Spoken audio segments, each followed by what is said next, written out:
seorang pemuda baru saja selesai sekolah teologia. Dan saudara, dia ditugaskan untuk pergi pelayanan ke salah satu daerah yang cukup jauh dari perkotaan. Dan jalan menuju ke daerah itu, saudara yang diberkati, itu belok kiri, belok kanan ya saudaraku, penuh dengan lika-liku ya, tikungan-tikungan tajam. Itu perjalanan menuju ke tempat pelayanan. Dan anak muda ini, saudara sudah tahu bahwa perjalanan ini memang perjalanan yang menempuh waktu cukup lama, sekitar mungkin 6 jam di dalam perjalanan. Waktu anak muda ini naik ke atas bis, saudara yang diberkati oleh Tuhan, anak muda ini kemudian berdoa, "Tuhan, tolong saya supaya jangan diperhadapkan dengan pencobaan-pencobaan. Saya mau melayani Engkau dengan kekudusan. Saya mau melayani Engkau dengan sungguh-sungguh.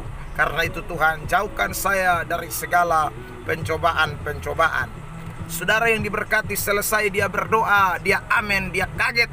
Karena ternyata yang duduk di samping dia, saudaraku, adalah seorang gadis cantik jelita, putih, rambut panjang, hidung mancung ya saudaraku yang diberkati oleh Tuhan. Wah, sejenak ketika dia mulai melihat ke samping kirinya dan gadis itu, saudaraku, tersenyum kepada dia, maka sang pemuda yang baru saja menyelesaikan sekolah teologia ini alias calon pendeta ini, saudara yang diberkati, lalu kemudian dalam hatinya menaikkan doa lagi, "Tuhan tolong, karena saya baru saja selesai berdoa, jauhkan saya dari pencobaan. Ternyata ini sudah ada pencobaan yang ada di samping kiri saya." Saudara yang diberkati oleh Tuhan. Dan kemudian dia mulai mengendalikan dirinya. Dia kemudian terus berdoa, minta kekuatan dari Tuhan. Dan saudaraku, perjalanan mulai terjadi pada waktu itu. Saudara, di tengah-tengah perjalanan, karena jalan yang berliku-liku, karena tikungan-tikungan tajam, belok kiri, belok kanan, maka si gadis yang duduk di sebelah kiri sang pemuda itu kemudian lama-kelamaan tertidur, saudara. Waktu tertidur memang tidak langsung pules atau tidak langsung nyenyak ya. Dia masih kaget-kaget ya, saudara. Waktu tikungan belokan ya yang tajam, dia mulai jatuh sedikit ke kanan, ke bahu sang pria tersebut atau anak muda tersebut.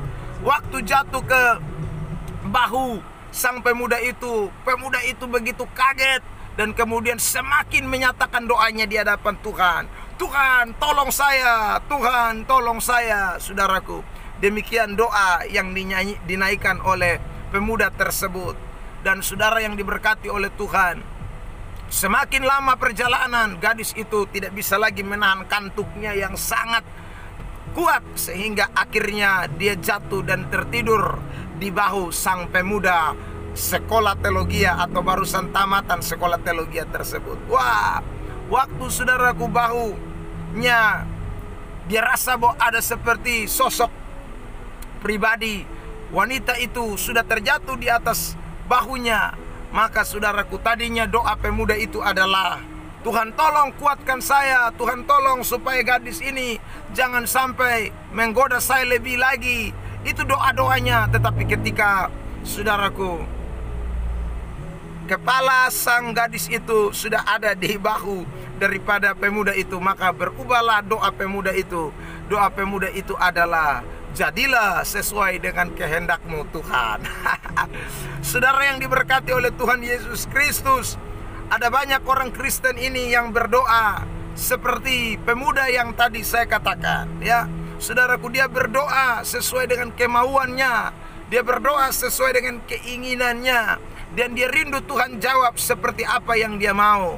Kalau dia mau cobaan itu dilalukan, maka dia mau supaya jangan ada cobaan dalam hidupnya. Kalau dia mau, saudaraku yang diberkati, kalau sesuatu itu mendukung dia, terjadi sesuai dengan nafsunya, keinginannya, saudaraku, kedagingannya, maka terkadang dia juga berdoa supaya itu terjadi dalam hidupnya.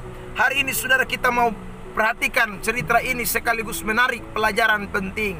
Alkitab berkata dengan jelas dalam kitab 1 Yohanes pasal yang kelima ayat yang ke-14, Tuhan tidak menjawab doa saudara dan saya berdasarkan kehendak kita, Tetapi Alkitab berkata bahwa inilah keberanian percaya kita, bahwa Ia, Tuhan itu, mengabulkan doa sesuai dengan kehendak kuasa-Nya.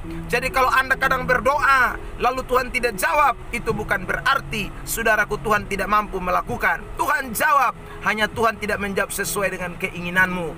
Bagian lain dalam suratan Yakobus pasal yang kelima, di sana dikatakan juga ada banyak doa yang salah sehingga doa itu tidak dijawab, karena doa itu hanya untuk memuaskan hawa nafsu saja. Seperti saudaraku yang kita temukan tadi di dalam cerita pemuda yang baru selesai sekolah teologi. Karena itu saudaraku, ingatlah baik-baik, kalau engkau berdoa, berdoalah sesuai dengan kehendak Tuhan.